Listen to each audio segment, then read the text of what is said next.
Welcome to the Snapscale Show, hosted by Mike Yablonowitz and Nathan Bush. In every episode, we explore the real challenges and breakthroughs happening in modern healthcare operations, from navigating compliance to virtual staffing and emerging technology. You will hear real stories from clinics, learn from healthcare leaders, and uncover practical strategies that help you run a smoother, more efficient practice, without losing focus on what matters most: patient care.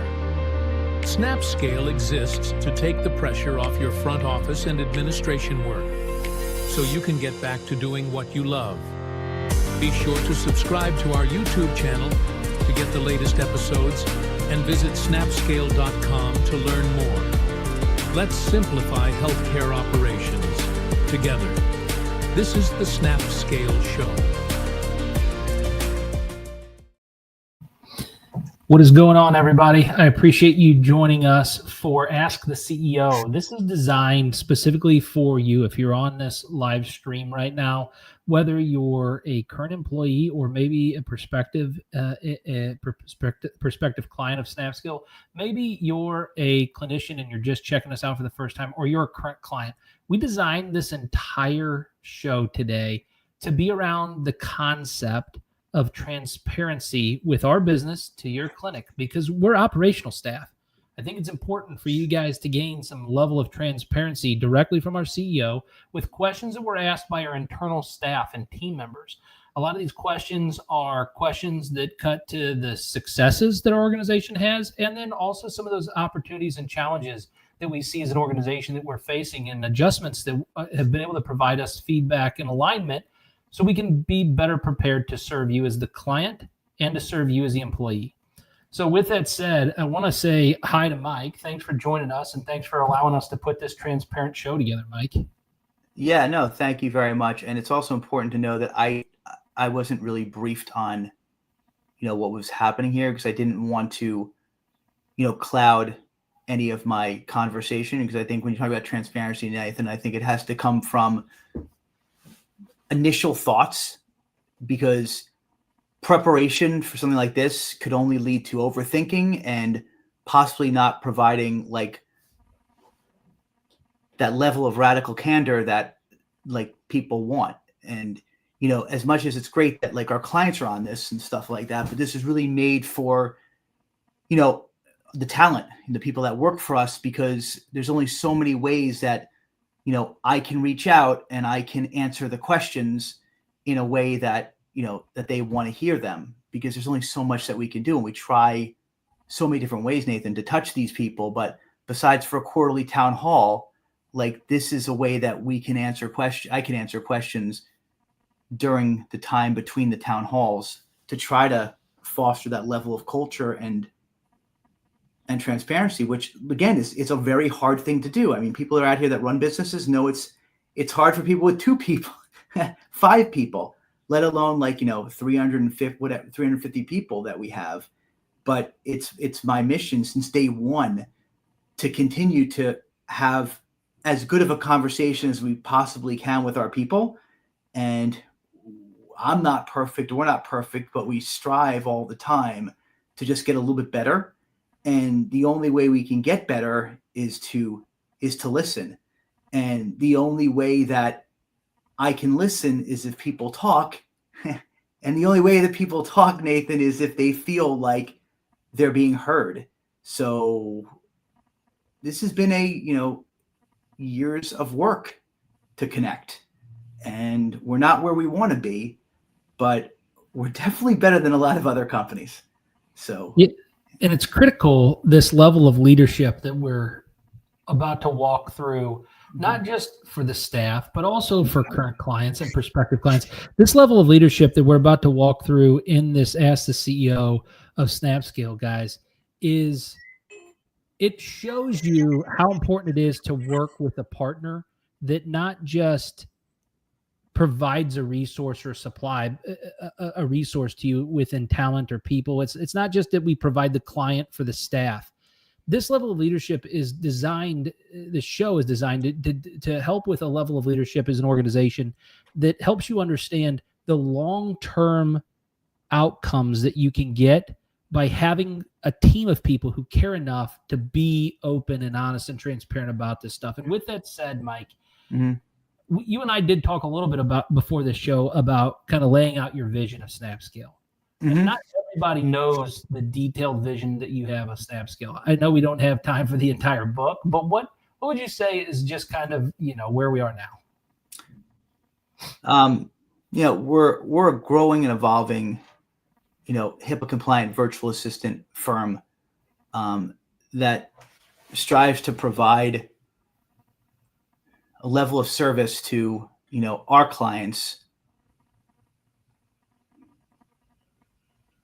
that gives them peace of mind that people are going to be there to support them and their patients. And at the same time, providing a level of transparency, compensation, and a feeling of ownership by our staff, so they will in turn give our clients the level of support that they're looking for when they sign on to our services. That's really been our vision and direction, Nathan, is the more that we communicate with our clients, the more we communicate with our staff. And there's that constant conversation of where people want to be and where they want to go. The relationship is better and better. And that's really it. Absolutely. So with that said, everybody wants to know kind of where Snapscale is going to be in 1 to 2 years. Just that very quick, what does it look like? Very quick is from the talent, right? Or the people that support our clients, is to continue to find new and better ways to motivate and support them, whether it's different benefits, whether it's different ways of compensation, whether it's different employee engagements that bring everybody in and bring everybody together.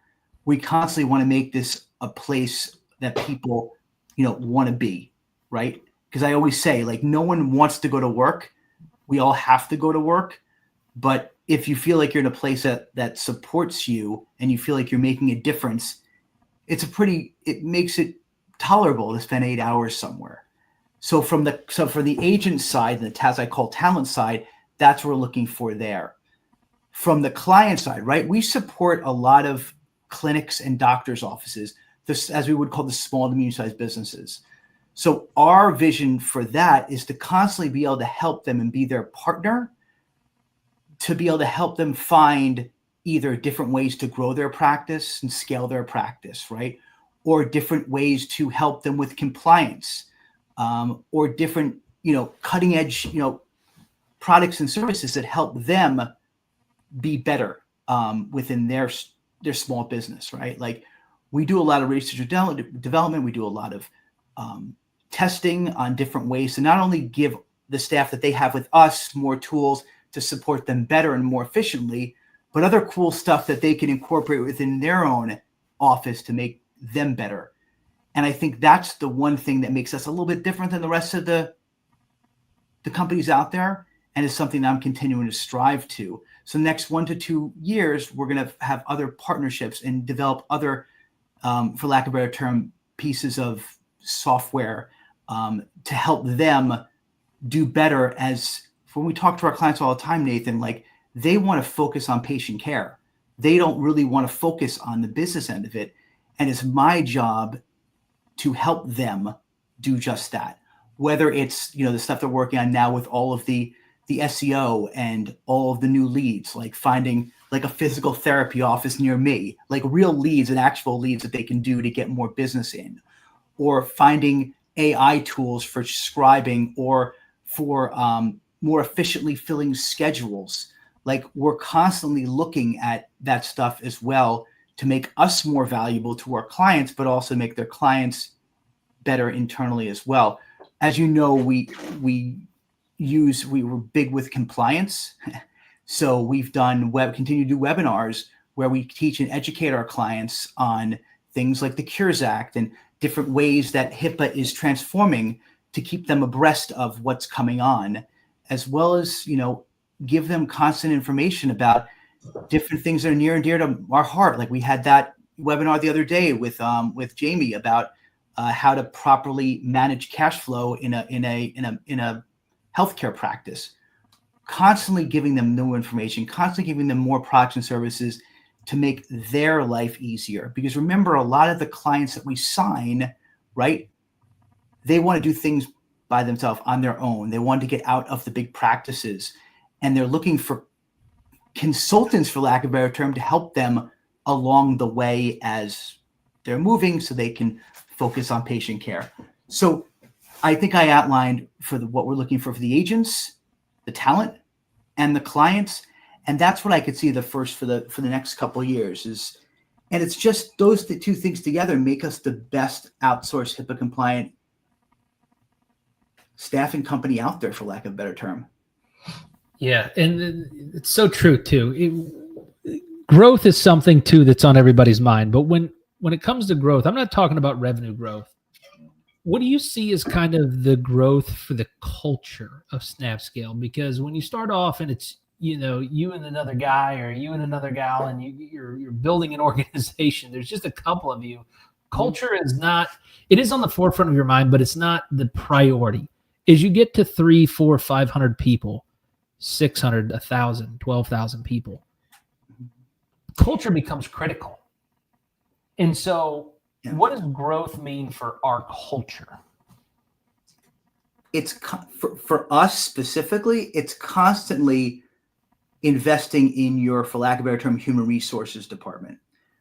A lot of people and a lot of companies see human resources as an expense, right? We see it as a revenue generator. We see it as a non-negotiable. Because remember what I said, the talent has to be happy. And if the talent isn't happy, our clients aren't going to get the payoff that they're looking for. Right? So, correct. With that being said, we are constantly working with our HR to do all these different things, because people say culture a lot, but if you don't have the right people on the ship rowing and preaching culture, you can say culture all you want, especially, me from 1,000 miles away. But if you don't invest in it, you're not going to get it. And we brought on, as you know, an amazing senior HR person recently. And we're constantly looking at different ways to not just, do things that we want to do, but do things that the people want, right? And we spent a lot of time with just understanding culture very quickly on doing surveys, right? Asking the people what they're looking for, measuring the surveys, measuring the outcomes after an engagement. And as long as we keep investing in HR, and I would tell it to everybody out there, as long as you keep investing in your talent, culture will come.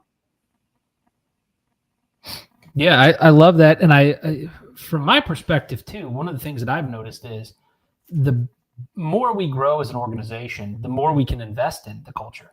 We have more resources, more capital, more ability to be able to support team members in ways that they're looking for that we couldn't do when we were, 50 people. It's now, with whatever, 300, 400 people that we're at now, and we'll continue to grow as an organization. That growth gives us so every client that we're working with that provides us another referral, every client that provides us another opportunity to serve them with another resource or staff member, another talent that we place with them, every client gives us the opportunity to provide better culture for our team. And so if you're on our team, keep in mind that the more we add to current clients' staff as they need it, and the more that we're able to get referrals from your great work and hard work that you're doing, the more that we can invest in you. And I think that that's the important thing to share. But I'm not saying that we lack culture, because we have great culture. That's what I wanted to make sure I demonstrate on this slide before I went into some of these tough questions that the staff asked. We work on it. We do. Yeah. We're intentional about it. You're going to the Philippines here in a couple weeks or so in order to be able to have conversations with the staff and work on culture and build team and show support for all the hard work that everybody's doing. And so culture matters to us. And when we talk about company culture, it's one thing to talk about kind of what's on the roadmap, Mike, that you wanted to do, but think long-term vision. somebody's going to be with us for 15 years from now, 20 years from now. What does it look like for them at Snapscale? Well, I said the long-term vision is tough. Everything's shifting, right? But the long-term vision is to be, and this is going to sound like a vampant response, but it's to be the best, which means that, right, continuing to invest in HR, continuing to invest in our culture. I'm not going to say culture, our HR, continue to invest in our people, continuing to invest in R&D, for lack of a better term, right, which comes to looking at new products and services that help our client do better, help us do better for our clients, right? And that's all. And we don't want to be like every other client and forget about what makes us great, right? And we will continue to do that. But when it comes to a long-term vision to not only stay on top of all of the coming, whatever's coming at the industry, it's really to be the best when it comes to compliance. I really feel that there's a big lacking in compliance when it comes to supporting a healthcare practice. And that doesn't just mean overseas. Overseas, there's a lot of issues with compliance overseas. That means within people's offices, right, there's lack of compliance. And I want to be the standard, and I want to create the standard, and I want to be the company that people go to figure out how you can manage your clinic in the most compliant way, so you don't have to deal with any of the stuff that's coming out, right? So you can get ahead of it. Like we had that webinar the other day, Nathan, on the Cures Act, right? You know, there's a lot of things that are being talked about ways to hold doctors and clinicians accountable to patient data. And we want to make sure that we're there to help them navigate those seas. Because up until now, it's been a little bit loosey-goosey in who people are going after, what the conversation is. But we see it as something that's going to come to a head fairly soon. That doesn't mean that the government's out for the providers, right?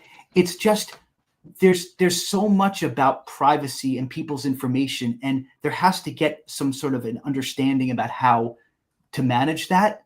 And soon companies are going to have to adhere to certain policies and certain structures. And we want to be there to help guide them along the way as part of the partnership of theirs. That is really, I would say, the long-term vision of the company is just to be, like I said before, to be a true ally of our clients, not just providing them with staff, but providing them with the total solution to help them serve patients the way they want to, and the way that they, for lack of a better term, like when they took the Hippocratic Oath years ago, right? They just want to serve patients. And the more clients that we talk to, Nathan, that's always what they say to me. I don't want to deal with that, right? They want to help the people. And there's a lot of barriers. And I think if we can help take those barriers away, I'm doing a service that I want to do. So I think that there's probably a lot of other things I could talk about, but when it comes to protecting the doctors and clinicians in the best way that I can, I think that's what it is, along with continuing to drive that culture. So not just me, but the rest of the people in Snapscale is buying into that vision and helping me push that direction forward. Yeah, I'm going to agree with you that we have a culture around HIPAA. I mean, that's so key in what you said, though. And guys, please understand that we don't just take HIPAA as a opportunity to present the fact that we have HIPAA certified team members that we provide as talent to the clinics. We take HIPAA as a cultural thing, that we value the data and privacy and protection of people's private health information. And that's different. You can be different types of HIPAA in your organization. And we did a whole webinar, and I talked about the importance of what level of HIPAA are you. And we are a culturally based HIPAA organization. And so I want to combine these two last questions, and we'll move out of culture. I know culture, we've talked about culture, we've gone over culture a long time, but we're setting a stage for helping you understand how important culture is to our organization. And so think about this. How are we going to ensure that all team members on site and remote feel included, Mike, in that culture? Yep. It's a great question. And that is something that we continue to work with. We have about half of our staff on site, half of our staff in HIPAA-compliant, the SBI program, HIPAA-compliant work from home solutions. And it is hard, right? Like, it is hard to make people feel, as tied in when you're working from home that when you're working from the office. It's just harder to do, but we're working better on it all the time. We started out with doing online games to bring everybody together. We also have events that we invite people from the rest of the Philippines to the office to do it. But it's still kind of a work in progress. So I think a specific answer to that is we're working on our engagement activities that are more thought out for the entire company, rather than, hey, this is what we want to do to build culture, and then think about how everybody can do it, right? Perfect example. We had a great event where we did a hike, okay? It's a great hike, great idea.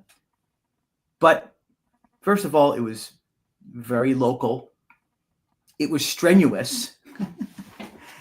And so the idea was great, but only a small amount of people came because they couldn't get there, right? Or they didn't feel like they could do it physically. So as much as the thoughts are there, we're now shifting the focus more on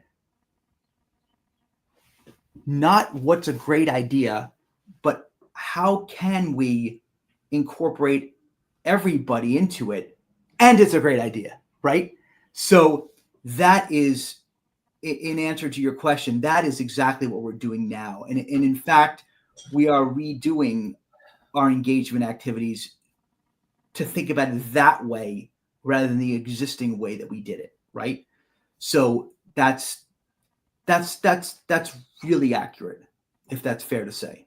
Yeah, every area of the business being intentional is the way that we're growing culture as a team. And yes, that's how we incorporate the people who are remote versus people who are working from offices versus the international aspect of what we're doing. There's people across multiple continents that have to be part of that culture. And so building an international company is an important part. I can tell you, though, that Nathan, that my original thought was that India and the Philippines were going to do joint things, and that we've divorced. As much as we do gaming for everybody, right? India has their own engagements and the Philippines has their own, because it's too hard to get everybody together. I'm hoping one day, like I always say, we all will come together and do something. But I think we need another 400 or 500 people to be able to afford that. But again, we still do stuff as an entire company, but when it comes to the engagements, we do break them out within international countries.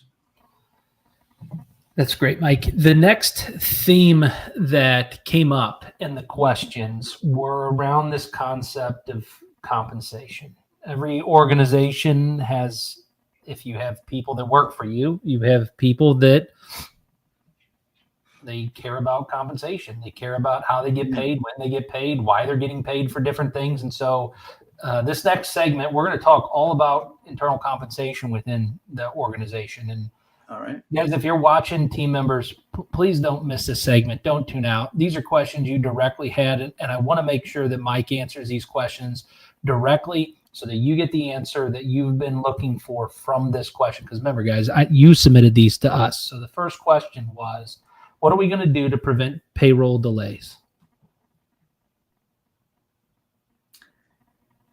Yeah, so this is interesting. I think we've had 2 payroll delays by a day. And I will answer this 2 ways. One, the main relationship between an employee and employer is that the employee does the work and the employer pays them on time. So once you mess with that, you mess with the integrity. With that being said, as much as I will acknowledge the fact that we were a day late a couple times, I think that there's a level of grace that people should provide to their employer. During the times that we were late, we were communicative. Up into all the times we were communicative. And we also have to understand that there are some technological issues that can occur. I think if you're going to have an issue with the payroll, right, and you don't communicate, shame on you. I think that if you do have an issue with payroll or with any type of compensation, and you communicate, and it is reasonable, then you should have grace, okay? Remember, in the Philippines and in India, we give you grace when you have an issue. We give you grace when you have a challenge.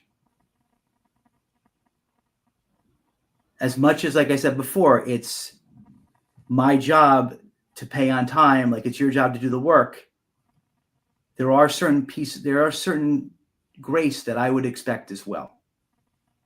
And may not be the answer that everybody wanted to hear, but it comes straight from the heart, right?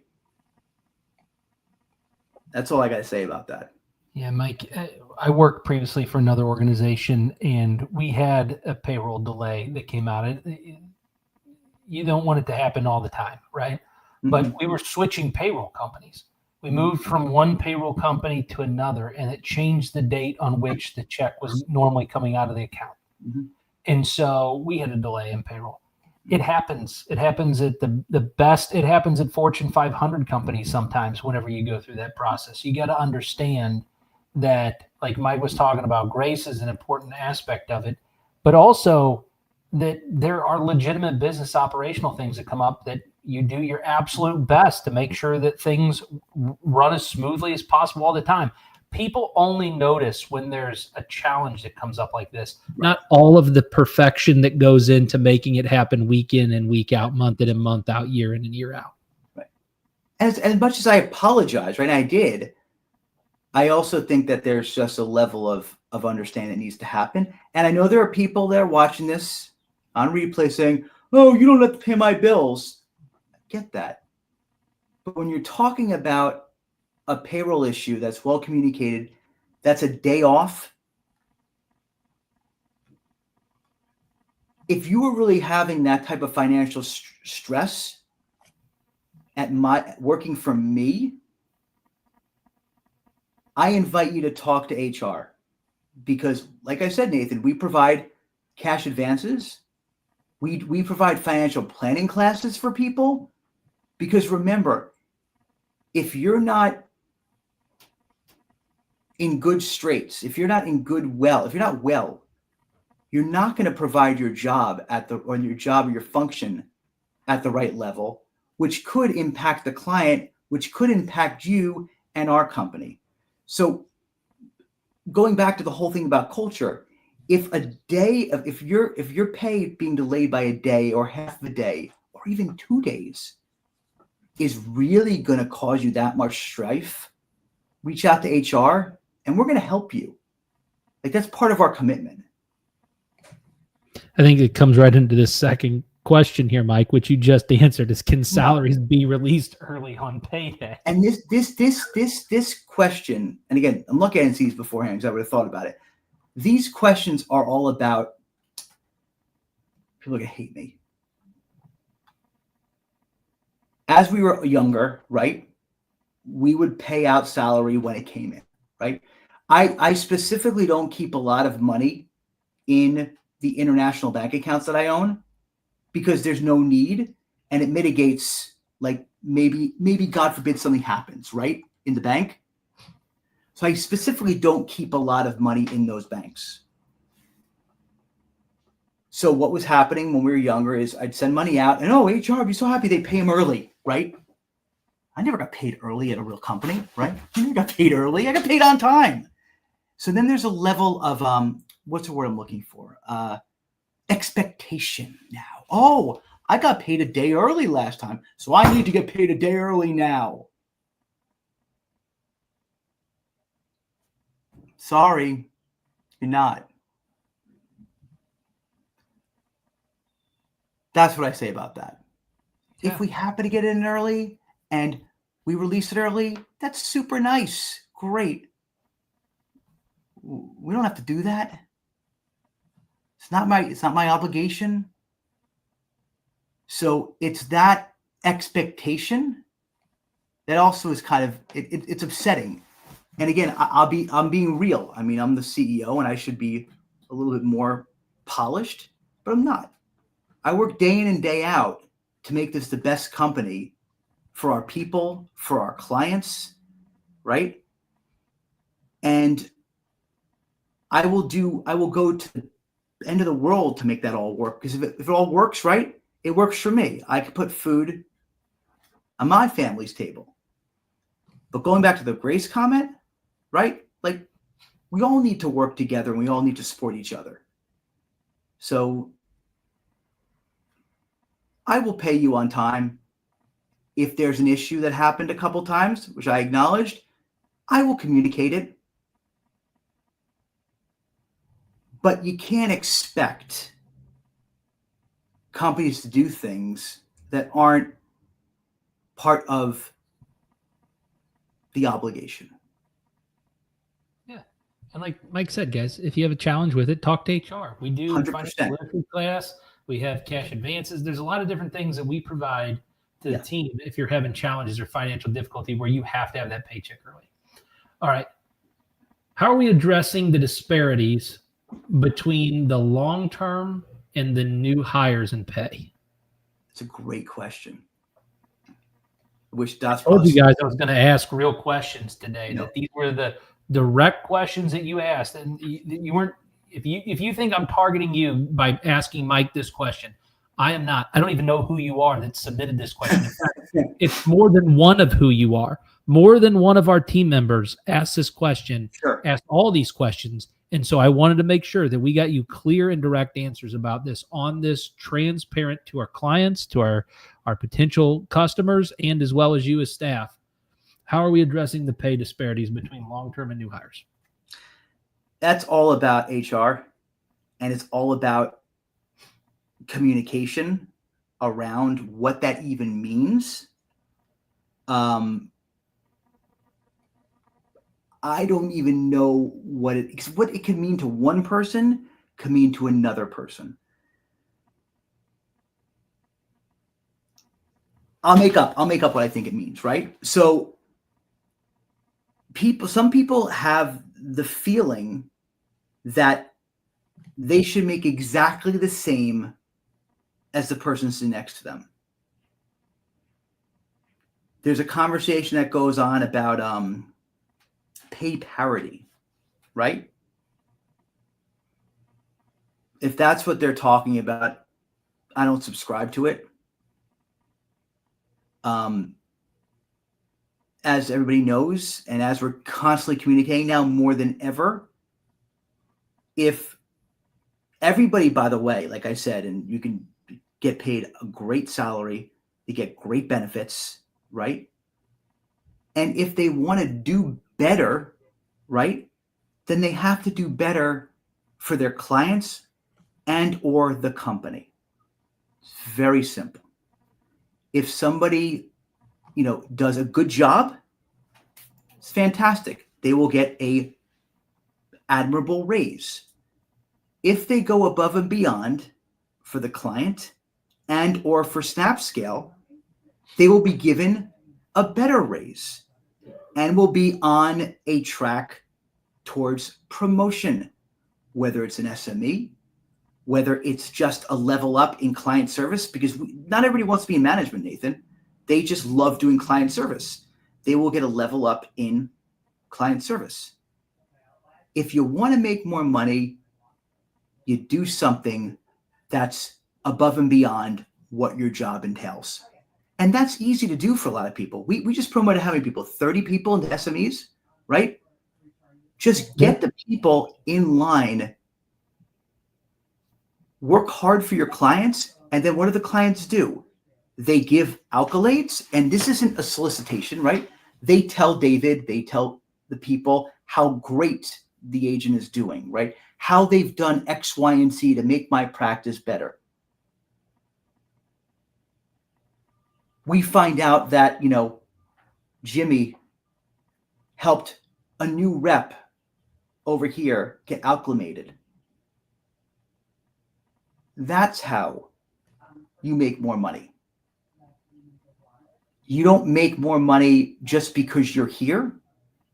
You don't make more money just because you've been here forever. You earn more money. You earn promotions. And we spell out how to do it. So that is literally what I would say about that. And I will also say that there is a level of communication that we're working on to be better with, where, look, if you are a doctor, if you are a nurse, you are on a different pay scale than if you're not. If you are with us for a certain amount of years, right, and you're constantly getting more and more accolades, you will make more and more money. There's no cap in client service in my head. So if someone comes in as a newbie and gets a good wage, and they're looking at somebody that's been here for 5 years that's doing excellent client service saying, hey, why aren't I making what he makes? You're not gonna. So I would have this conversation all day long, but I would love to have one specific about this because I want people to understand how I think about wages. Remember, I don't make more money unless our clients spend more, right? If a client, it's funny, if a client adds another person, there's $1 or $2 that go directly in my pocket, right? We all need to work on making the company great. And for the agents themselves, they have to just show our clients excellent client service, just like we do, Nathan, and the rest falls into line. And luckily, enough of our agents feel that way because half of all of our sales come from clients adding more people or providing referrals. So why I say I'd like to have another discussion about that is I think we have to unpack this a little bit more and I invite them to go to HR about that to get specific answers done, because we never want confusion around how you can make more money, because in my head, it's very simple. But again, with communication, there could be someone out there in TV land, as I like to say, even though I'm old and it's a webinar, but they're saying, this guy doesn't know anything. He's not here. I may be missing out on some stuff. But again, I'll be there on June 1st again. And I'm spending a lot of time with Dot going over HR, going over the way that we promote, the way that we compensate, to make sure that there's no misstep in this communication, because there's nothing worse than possibly feeling like the absentee landlord, right? It's like, I think that we're doing certain things, but maybe there's something we're missing. So I invite a longer dialogue about this, Nathan. Yeah. And just, guys, John, I see your questions online. If we don't answer them during the presentation of information as Mike answers the questions from the staff, I will come back to some of these questions during the live Q&A portion of today. So thank you for submitting those questions online. All right. How does Snapscale protect financial stability during transitions? So transitions as in if a client were to leave type of thing, I guess. So there's two different types of transitions that we're asked about. One is the transition as an organization as we open up new offices and as we transition to the next phase. And then the second aspect of this was transitioning roles. So how do you protect financial stability for the team as we're transitioning from one client to another, or maybe as one client maybe sells their practice and no longer needs a service anymore? So I'll say that we're in a very lucky situation, because again, since our whole business is in consulting and working with small practices, our average practice has 2.5 or 2.7 full-time employees per practice. So unlike a lot of the other call centers that have, a larger company, right? So that they constantly have to negotiate with. First of all, we don't have a lot of attrition, which is, it's true. We don't have a lot of people that leave. And actually, a couple people that did actually leave were bought, and we wound up retaining it with a new company. But the one thing that I think a lot of our agents know is that since we have so many accounts and we have so much demand for people, that as long as you're doing a great job and you're doing just even a good job, if we do have a transition, if a client does leave, you would be reprofiled to the next one, because we're always looking for good staff. So unlike the contact center, for lack of a better term, that has like Verizon as a client, right?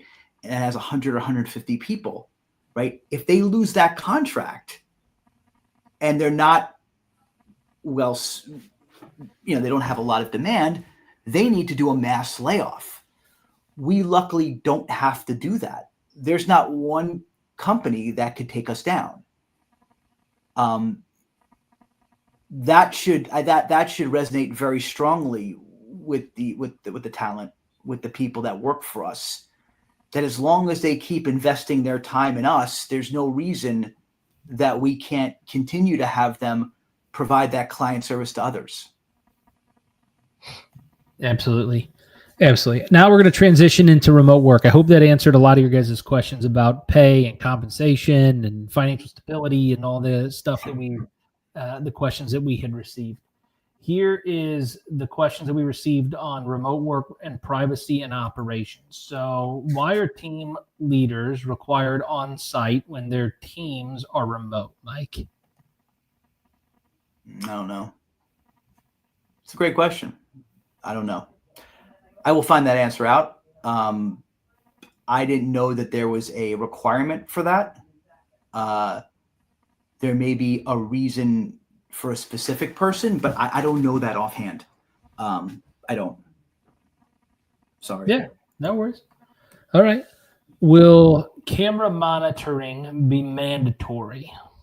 And I'm assuming this is from a remote staff worker. Yeah. So again, this is all about like communication. So we are looking at providing cameras to people that are SBI, which are compliant, which is HIPAA compliant, that work from home, right? As another level of security for our clients. It was brought up as a way to continue to properly monitor, and we are in talks of doing that. Will it be mandatory? It all depends on what our compliance company says. I will tell you that with anything, always wait for a formal announcement. Do not believe gossip. Do not act on gossip. And again, if you hear something that concerns you, talk to HR. Okay? I really mean that, because like this is something that we've been playing with from a compliance standpoint. And even if we did, Nathan, it would only be within their workstation that they're supposed to have as part of our compliance and our clients are paying for. It's a privilege if you're compliant, if you're in a compliance type of situation for working from home. Okay, we spend a lot of time, a lot of money to create the SBI to provide HIPAA compliant workspace for our agents, because we know that, like, you know what, things are moving, times are moving, and COVID was a real thing. And there could also be other airborne viruses that come out. And I don't want to be stuck there. And I don't want our clients to be stuck having to have people in an office if we have to pivot, right? So like it all comes down to expectation. It all comes down to the human element. I don't care if you're in the Philippines, you're in India, you're in the US. If someone says that if someone asks for a car and you give them a car, they're like, well, what about a Ferrari, right? I want a Jeep Wrangler. It doesn't matter. That's the one thing that people have to understand too. And is that the Philippines, India, we're all the same people, right? So, give someone an inch, they want to take a mile, right? It's the same thing. So we found a HIPAA compliant way people can work from home if their clients will allow it, right? Spent a lot of time, I said it before, a lot of time, a lot of money putting together this program. Not everybody's gonna be happy. Okay. So going back to the camera thing, it's something we're talking about for extra compliance. But if we do it, it'll be highly regulated. It'll only be where they're working. It'll only be on during the time that they're working, right? There'll be a whole thing around it. So it's not something that's going to come out tomorrow, but it's going to be something that we have to look at to provide our clients with the peace of mind that they need for having agents work with their personal information, their clients' personal information, from their home. And let me tell you something, like the people that are most concerned about this are probably the people that aren't living up to their compliance when we're not there auditing, right? Because part of the SBI is we go out and we audit the people. Like we go out and first of all we find out if they're in the right space they need to be. So maybe these people aren't living up to their obligation. And if that's the case, then they got to go or they got to work for the office. So all I say to that is realize that whatever I'm looking to do, it's to provide the level of compliance the client needs while at the same time giving as much grace. I'm using that term a lot today for some reason. I may coin it and do it a lot. To the agents, because remember, the agents and the talent need to be happy to provide the level of service to the clients. But not everybody's going to be happy. So, like, again, I go back to saying any concern that you have, you got to bring up to HR. And we won't be seeing it as being complaints, right? I mean, they're complaints, but we want a dialogue. We want you to talk. We want to hear your grievances, your questions, your concerns. I'm not saying we're always going to do them, but we have to know what it is so we can approach it. And let me tell you something too, for everybody out there that's not how can you get rid of these reactions actually without, one second, that's not an agent, talent. Even having them open up this way in questions, and I'm assuming some of them did put their names, just shows the level of relationship we have with our people, right? Because a lot of people will not even ask these questions. So it's a testament to kind of what we're trying to create, and what we've partially created and what we continue to work towards building this culture the way that I see it, and a lot of the people on this webinar probably do as well. Thanks, Mike. The next question segment that came out was about career growth and leadership within the organization, which was exciting to see these questions. These questions they brought joy to my heart, because I know that we talk about this from a leadership perspective in the company all of the time. And so here was the overarching 3 questions that were asked. Number 1, what was the growth paths available for VAs handling multiple tasks? Number 2, how do we ensure team leaders are supported as demand rises? And number 3, are there leadership development or upskill programs in the pipeline? I know John had the same question online. So I'll take them one by one. So the growth paths for VAs, I don't know handling multiple tasks are, but so like maybe being able to work. So a VA may be working on, like, they might have started working on 1 or 2 tasks, and now their role has expanded. And so now they have multiple tasks that they're working on. Is there a growth plan for training and development on those additional tasks that have been handed off to them? That kind of deal. All right, so I'll answer that a couple ways. So the first way is that we are constantly looking at ways to support our agents, right?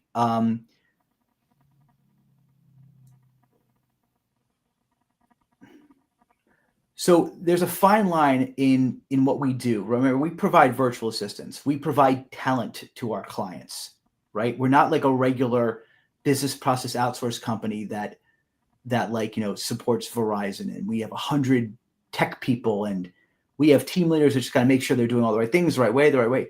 So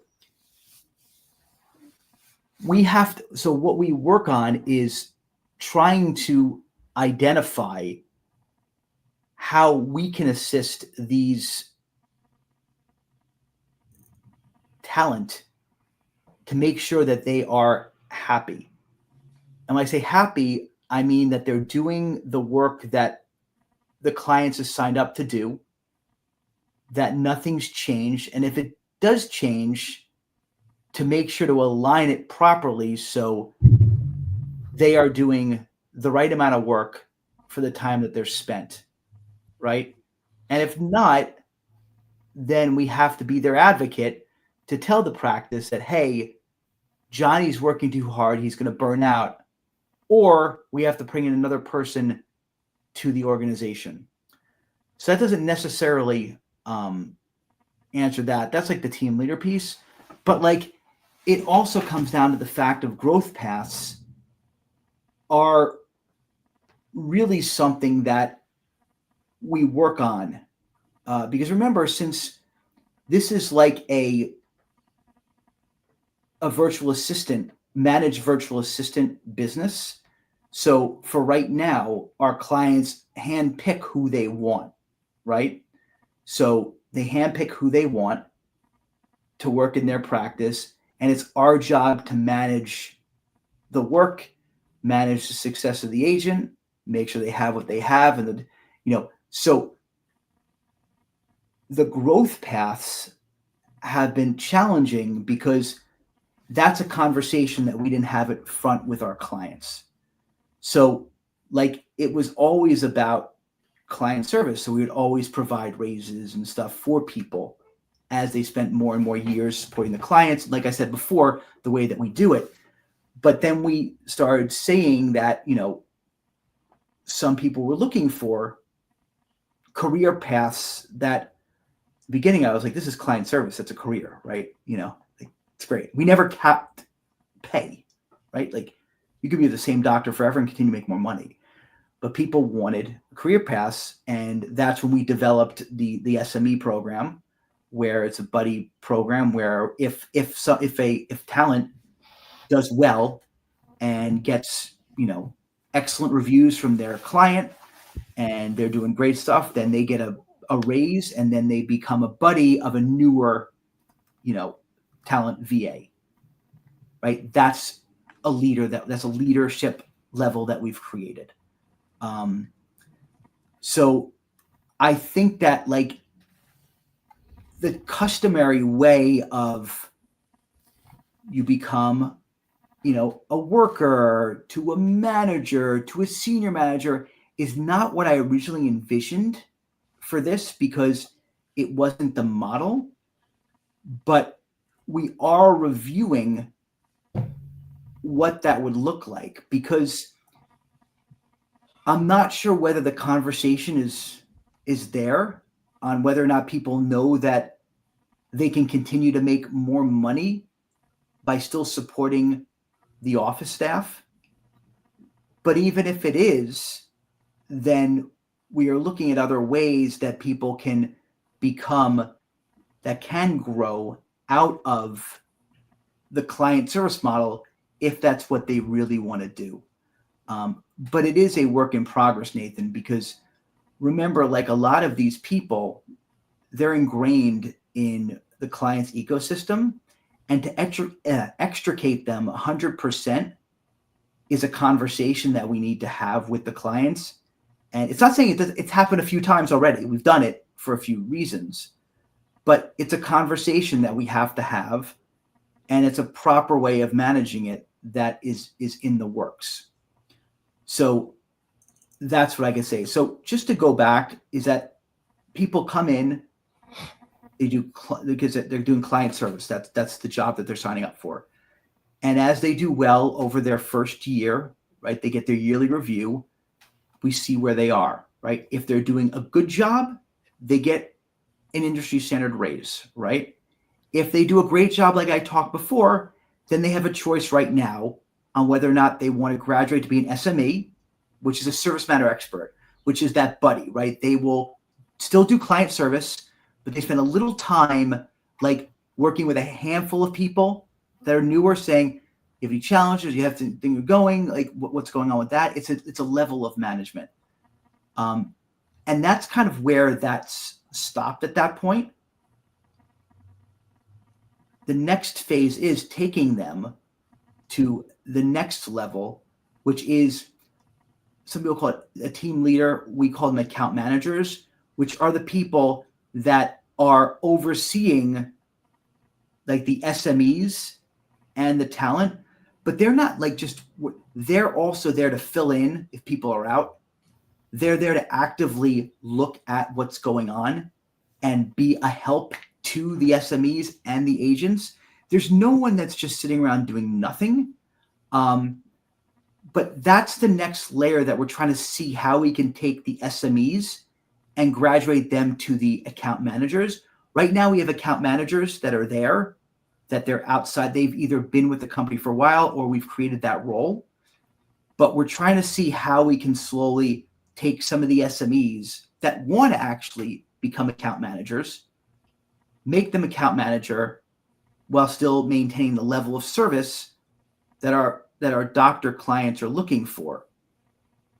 So that's what I can say. Right now, there's the talent to SME, and then from the SME to the account manager is something that we're kind of working on fleshing out. We've done it a couple times, talking to clients.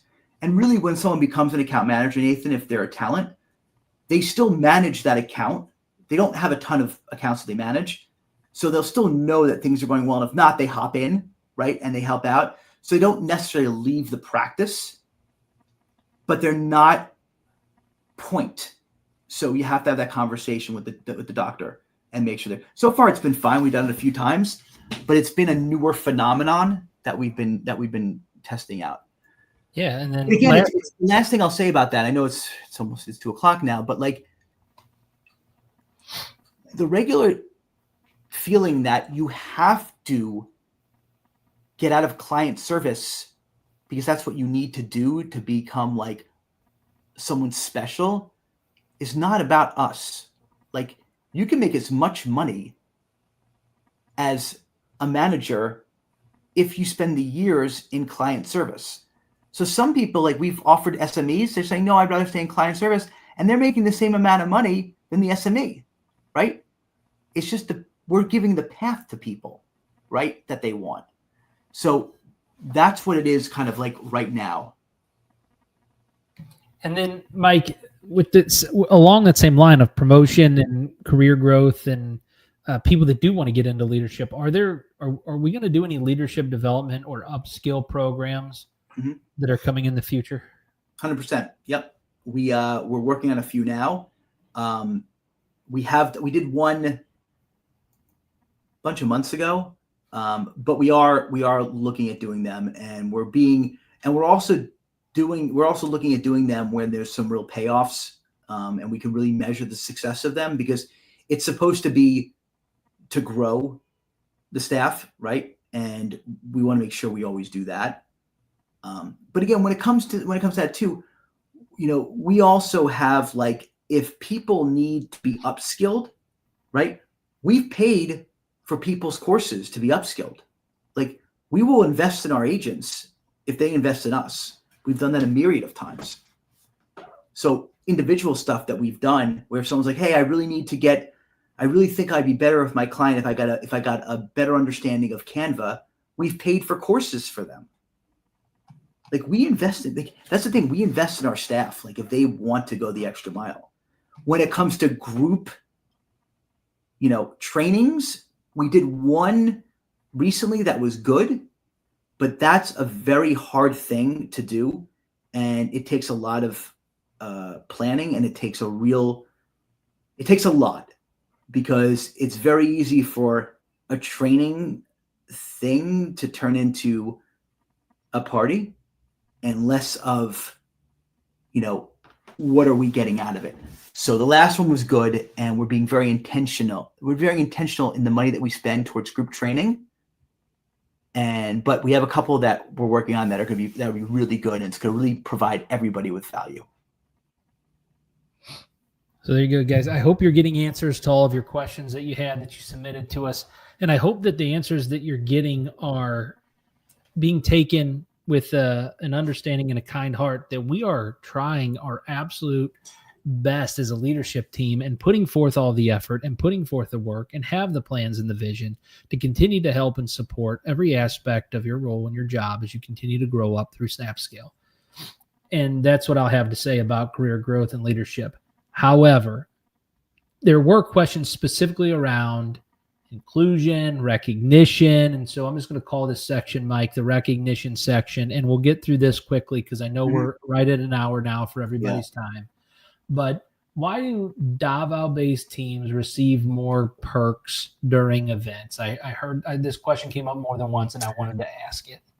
Yeah, it goes back to, like, organization, and that's I'll own it. Like, it's most of our staff is in Davao, and when we're planning events, we sometimes forget about the pocket in Cebu and the pocket in Iloilo and the pocket in Manila. I own it. Like, it's just all about, like, the disparity around working from home versus the people that work from the office. We're getting better all the time, but it ain't perfect at all. So it is a work in progress for any company. And that's what I said in the very beginning, is that we're really working on providing an equal level of excitement if you're at home than if you're in the main hub. But it definitely has been a disparity, 100%. I mean, kind of answered the second question here, Mike, already. Can remote teams receive gifts, lunches, reward code points? Reward code being a way that we incentivize and reward people internally. Yeah, I didn't think that we weren't.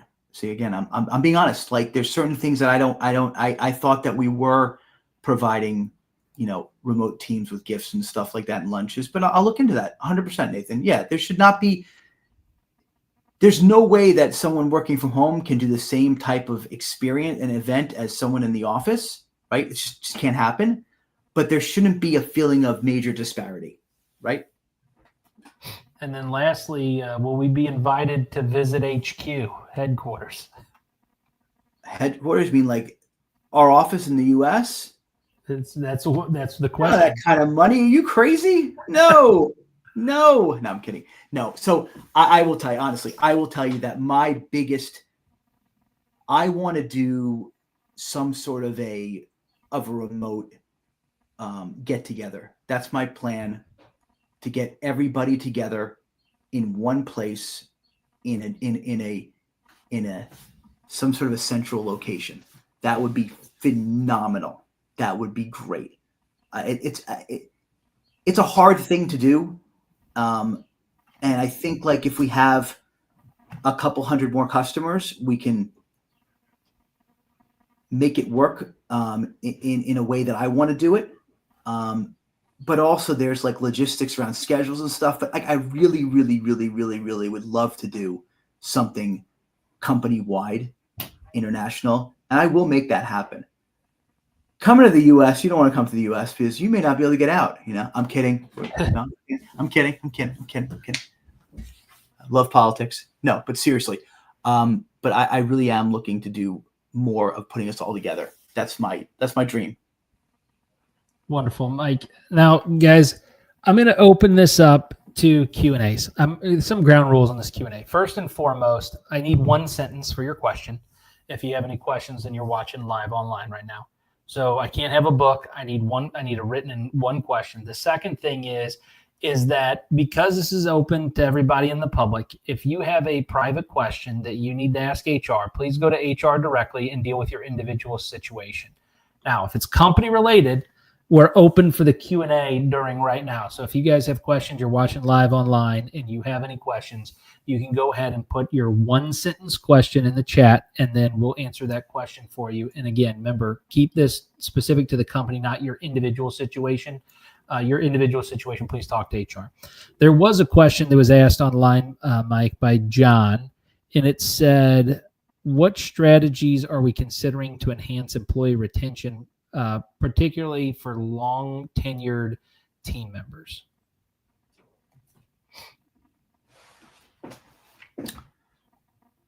I wouldn't even like preface it with long tenured team leaders. I think it's like all about like what I was mentioning earlier about just, being more deliberate in really providing like people with what they want, not what we think that they want, which is why we're turning the whole employee engagement thing on its head. And instead of like thinking about what we think, we're asking people what they want. I think it's really investing in HR like we are. So when people feel heard, and if they feel heard, then they'll ask the questions. I think those are the two cornerstones because, I've been doing this for over a decade. I finally understood that what I think people may want may not necessarily be what they want. And I think that's why like Dot's whole way of surveying and asking questions and getting exit interviews, and stuff like that is important. So we know what it is that people are looking for. We haven't done a lot of that. We just started doing really a lot of that, right? That'll allow us to really know what people want. And I think if we give them what they want, they're more apt to stick around. I am really invested personally in attrition. Like I take it personally when people leave. I know I shouldn't do that, right? But I do. And not saying that, believe me, Nathan, I feel like if people leave, there's probably like a reason, right? But if I don't think if it's a reason that we did something wrong, like say we didn't do something that we said we were going to do, or we made someone feel uncomfortable, that upsets me a lot. So do I feel that some people just aren't in the right place? Sure. I also blame that on HR too, because we should really be screening our people. So I'm conflicted with that, man. I really am. Because I feel like there's no reason if people are, people sign up to work for us. I think that we provide what we say we're going to provide for the most part. And if they leave, it's disheartening unless they're just not in the right place. Right. So it's a weird way to look at it. And again, we're always looking at compensation. We're looking at member benefits. We're seeing if we're in line. And so we're always, just like I said, HR is a revenue source, right? It's revenue generation. It's attrition. We're always finding out what's going on so we could stay ahead of the curve. Because again, at the end of the day, remember I said, like, my main, responsibility is to provide the people with, good compensation so that they will provide the level of service I'm hoping for. You can't expect to, pay for a burger and get a steak, right? Like, it's the same thing. I hope I didn't offend anybody, but it's the same, a lot of people feel that way. So I am constantly trying to figure out what people want, what's out there compensation wise, staying in line with that, and doing that. And we do spend a lot of time in research because, like I said before, you can also chase after ghosts. Like, not everybody's gonna be happy, and that's cool. Not everybody's gonna be happy, but we need to make sure we at least have our finger on the pulse so we can do what we need to do to make the people happy that want to be happy. If that makes any sense? So that's what I'd say on that situation. All right. We're in an hour and 10 minutes. There's one more question here that was asked online. I'm going to ask the question to you, Mike, and then we're going to move on. If you guys have additional questions or any of that type of information that you need to get an answer to, again, we have an HR department for a reason. Reach out to the HR department and feel free to ask those questions. So last question that was asked here online. I love this question because it actually tells me that our team is learning about all of our initiatives as we go through this Q&A process, Mike, and that is, are there plans to hire applicants with no prior experience as virtual assistants, focusing on those with the potential to thrive in the industry? Yeah, it's actually our big move right now. We've created a professional development committee.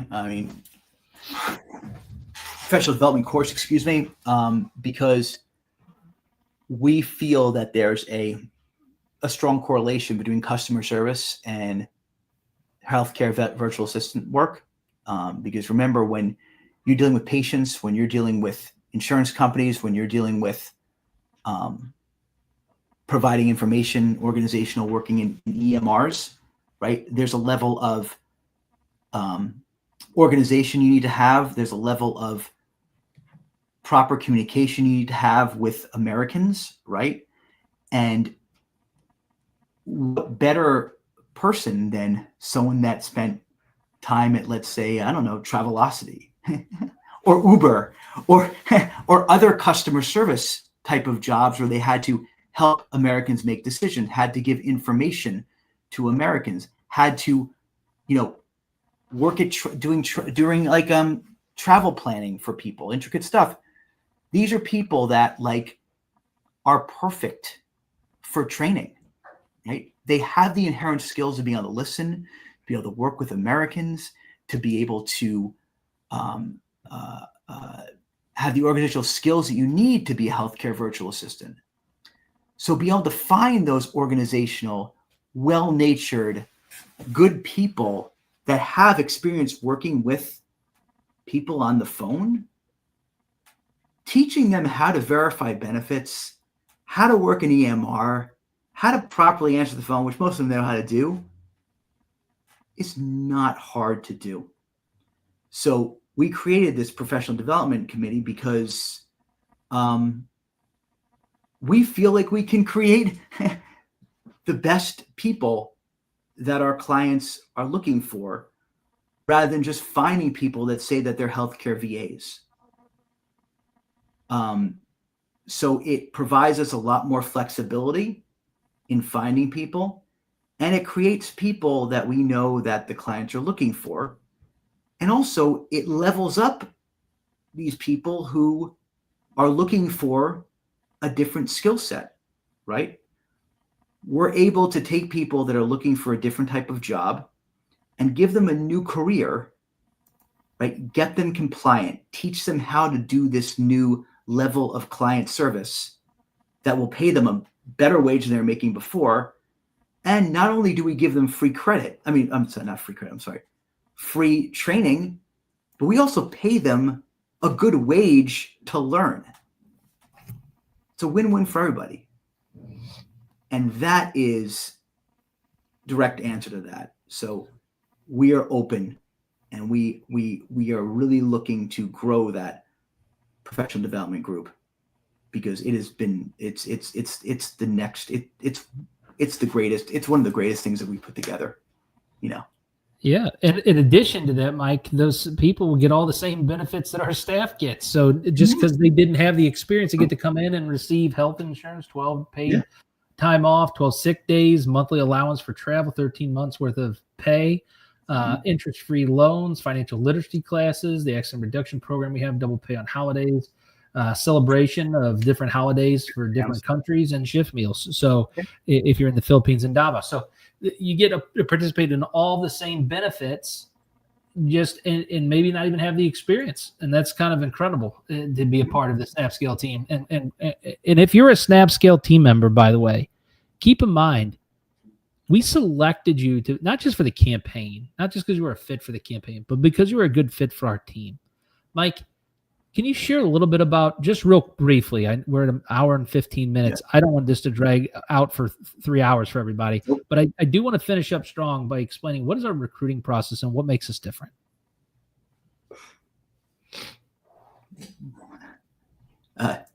Very quickly. Our recruiting process, what makes us different is the fact that we're very specific in who we find. And again, it doesn't necessarily mean, it means that they have to have the right temperament, they have to have the right skills, and they have to be able to do the job. And we're very specific in how we do that, because remember, for anybody that's a client that's watching this, is that we're very deliberate in the beginning. Like, we create a statement of work. We make sure we understand exactly what you're looking for to help your clinic. And then it's our job to find those people and then make sure not only that either we're training them or you're training or the client's training them, but we have to provide continuity. So we have to understand what you're doing as well. So again, like, the deliberate nature that we look for the people, right, is because we know that if the foundation is solid from the beginning, it mitigates any issues that happen when you're bringing in a new worker or employee to your clinic. Forgetting about that stands for whether or not you're in the overseas or in the US, but it makes it even more difficult if you're overseas. So that process is very deliberate. In addition to that, we do all the same stuff that you would do onshore.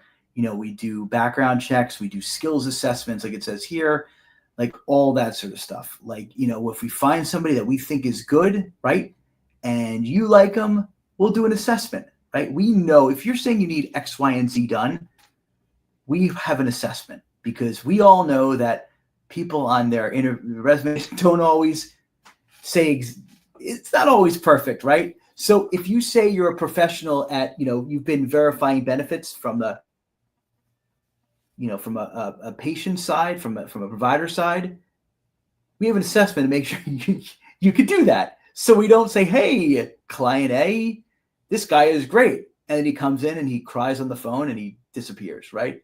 So that's a little bit more that's kind of a snapshot of kind of how we kind of mitigate any challenges that happen. And that's not just for the client, it's for us, because the better we do on the front end, the easier it is for us. So it works for everybody. Yeah, that has to do with that initial orientation and onboarding experience that all of our clients go through, Mike, with the director of engagement, COO of the organization, operations manager, people mix between U.S. and Philippines team members or Indian team members of whoever you're bringing on to your staff before we even place people, establishing those KPIs and those key performance indicators that the company is looking for their staff members to be able to hit, making sure we get communication and feedback, and then setting up that training with the clinic that we're working with to ensure that that clinic gets the time they need with their staff scheduled on the books so that the training can take place, be documented, and then be there as a resource for the team members. So we're excited about the training that's provided. We're excited about the benefits we provide. We're excited about the culture we provide as an organization. Mike, is there any final words and actions that kind of came out of all of this? He said that the culture that we're providing, the culture that we're working on providing, right? It's a constant conversation in my mind, right? We are not perfect. we are not wonderful, but what we do is we're constantly growing and evolving, and we're constantly looking to listen. And if we continue to listen to the people and we continue to listen to the clients, we're as good as we possibly can. So what I'll say to everybody here is that as long as we keep the integrity around listening and implementing the things that we listen to and communicating, we'll be as good as any other company, dare I say better. So that's what I will say is, if you guys have any issues, bring them with HR. I will be listening to them, and I will do my level best to provide, whatever it is that's reasonable to the staff, because at the end of the day, Nathan, right, we're in the people business. So if the people are happy, they'll do better work. And then the clients will get what they expect. So I got to continue hitting that tightrope and making sure that everybody works well, because if that continues to work terrifically, then we'll continue to thrive. So that's my final thought, is remember that as much as you may have your challenge, you may think that people aren't listening, we are, and we're doing our level best to take action in a timely manner. Guys, thank you very much for being a part of the program. I want to tell you, if you work for Snapscale, you're just different. You're elite. You're selected. You're chosen. You're part of a group of people that care. You're part of a mission, and you're part of providing exceptional service. You're the people that make the organization great. As Mike said a number of times, if you work for Snapscale, you're the talent. Working for the client, putting forth the effort, you're the reasons that the organization can grow and achieve. And you're the ones that bring in the referrals. You're the ones that bring in the additional staff members on your campaign. You're the ones that communicate with us, and we listen and we care. So when you log into your Snapscale account, whenever you start working with your client, or the next time that you sit down in your seat to start working on a Snapscale campaign, just realize you're different and you matter, and you're incredibly talented, or you wouldn't be working for the organization. We have a culture here of HIPAA, or an organization that's designed around HIPAA. And I'm going to leave you with the final thought, which is our third-party compliance auditor talking about our HIPAA culture. Here you guys go. I hope you enjoy this. Mike is an interesting example. Mr. Yablonowitz and Snapscale, previously Brobisco, or BBC Global. We don't know, HIPAA training doesn't do webinars. We don't partner with clients and help them market. My purpose of being here is not for marketing. I'm not interested in generating sales from web contacts. What I am interested in is taking information that shows up regularly and becomes problematic regularly for our clients, so that you're conversant and know how to ask questions and know what the answer should sound like.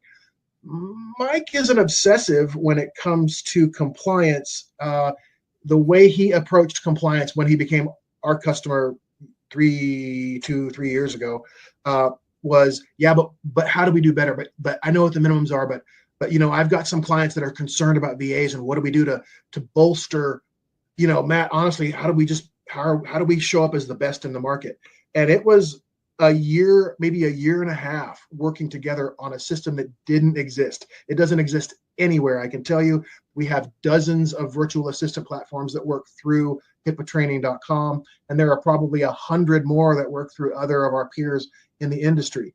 And the reason Snapscale is the only organization that we will do this with is because they exceeded the minimum standards. Then they exceeded what were considered exceptional standards. And then they started creating their own standards that are so far and above, they're so beyond the pale that it's going to generate a new standard in what is considered remote virtual healthcare.